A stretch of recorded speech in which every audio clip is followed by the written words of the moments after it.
এই ঈদে বৃষ্টি না হয় আমরা সবাই বের হয়ে গেছি তুফান দেখার জন্য। তবে এই তুফান সেই তুফান না, এটা হলো শাকিব খানের তুফান। তবে বিকেলে অনেক সময় থাকায় আমরা একটা ব্রিজে ঘুরতে গেলাম। তবে ব্রিজে আসার পর বুঝতে পারলাম কেউ একজন এই খবর লিক করে দিচ্ছে যে আমরা ব্রিজে আসতেছি।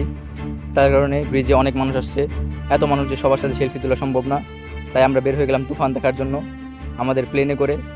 বেশ কিছুক্ষণ প্লেনে করে যাওয়ার পর রাস্তায় দেখতে পেলাম তুফানের পোস্টার।